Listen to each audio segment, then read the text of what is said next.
الشخير ده بيحصل بسبب الشعور بتاعه، معناها ان انا خايف وانا نايم.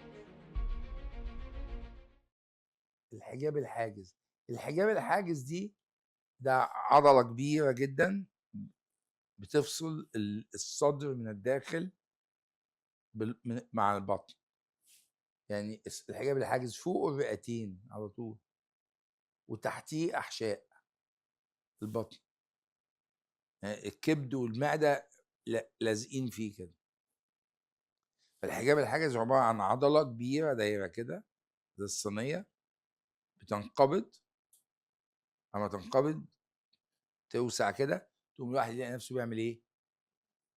ياخد هواء. يعني كلكم كده اسحبوا هواء، سحبة الهواء دي هتيجي من الحجاب الحاجز. ما تعرفوا سحبة هواء الرئة مش هتعرف تسحب الهواء بالطريقة دي. لو انتوا عايزين تسحبوا هواء جامد جدا بتيجي بالحجاب الحاجز، وهتلاقوا بطنكم بايه؟ بتتملي كده. يعني الحجاب الحاجز بينزل بيضغط على البطن وياخد هواء يملى الصدر. ده الحجاب الحاجز.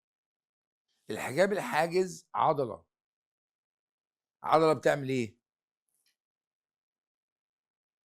الحجاب الحاجز عضلة مرتبطة تماما بالهواء. مظبوط.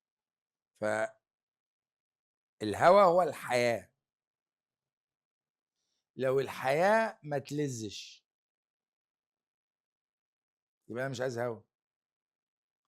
لو الحياة ما تلزش يبقى أنا مش عايز هواء. مين من حضراتكم هو نايم بيصحى من النوم نفسه مقطوع؟ يصحى من النوم وكأنه كان مخنوق، كأنه هو نفسه مقطوع. أو مين وهو صاحي حتى يلاقي إن نفسه اتقطع وينتبه يقوم واخد نفس؟ حد فيكم خد باله من الحكاية دي؟ هو الأستاذة بتقول بتحس إنها منتشرة أكتر بين الأطفال الصغيرين والرجالة. هي منتشرة والستات كمان والبنات. فهي الفكرة كلها إن الحياة ما تلزش. الحياة ملهاش طعم. دايما الهوى مرتبط بالحياة. فلو إن الحياة ملهاش طعم، لو إن أنا عايش ليه؟ الحجاب الحاجز بيعمل إيه؟ بيوسع الصدر ويضغط على البطن. فما بيوسع الصدر بيعمل إيه؟ معناه اتساع لتقبلي لعيلتي. وما يضايق على البطن معناه ان انا ببذل جهد ان انا اهتم بيا واهتم بنفسي. فما يكون علاقتي بعيلتي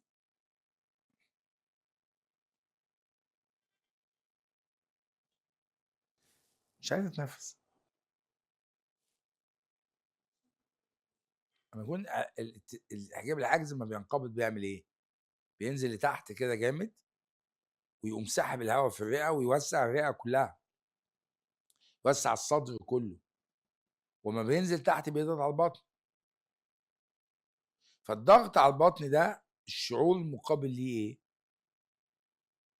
ايه؟ بكافح وابذل جهد. واتساع الصدر ده معناه ايه؟ ان انا متقبل اهلي وناسي ومتساهل معاهم كمان.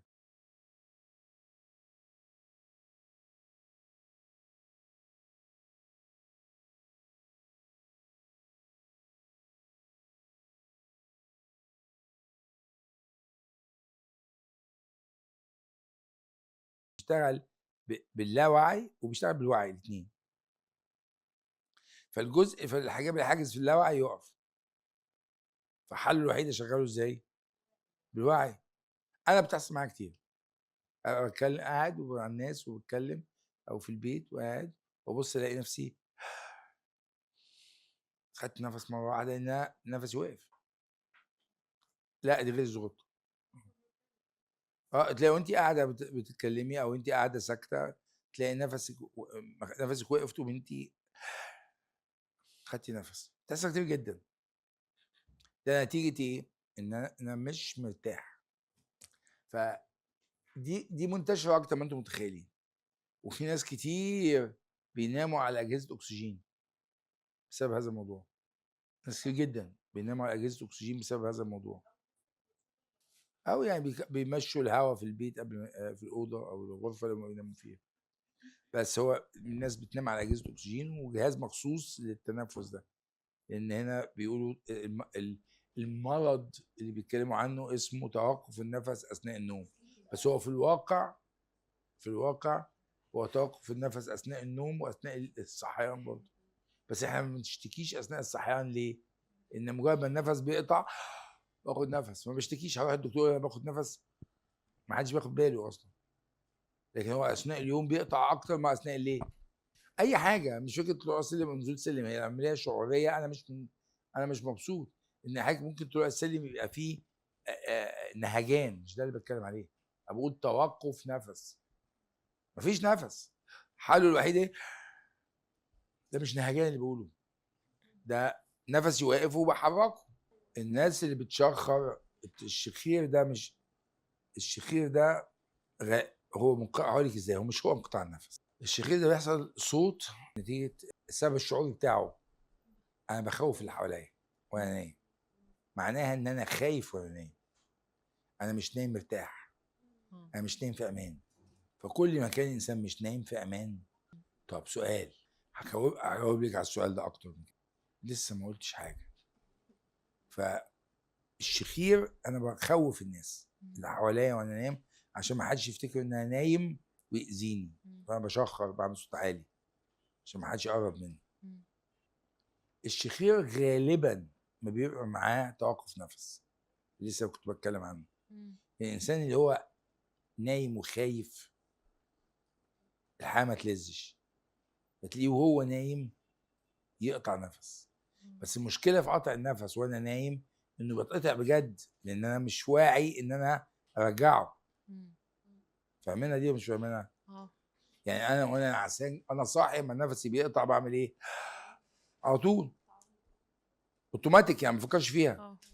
لكن وانا نايم وتقطع النفس هفضل نايم. هقوم من النوم امتى؟ لما اتخنق. هقوم من النوم على خنقه، انا مخنوق لان نفسي مقطوع بقاله بتاع دقيقه ولا اكتر معايا، فاصحى من النوم. فدايما غالبا، مش دايما، غالبا الشخير مرتبط بقطع النفس. دي كده وصلت؟ طيب غالبا الشخير برضو، غالبا الشخير مرتبط بزياده الوزن. غالبا معظم اللي وزنهم عالي بيشخروا وهم نايمين. انا قلت كل اللي بيشخروا وزنهم تقيل، بس معظم اللي بيشخروا وزنهم تقيل. طيب المعظم اللي بيشخروا رجاله؟ لو الستات بيشخروا وممكن اطفال، ما مالهاش دعوه. بس بقول لكم في رابطه ما بين الوزن التقيل الاوفر ويت والشخير. انا مش دعوه بالطب. الرابطه هنا ايه حضراتكم؟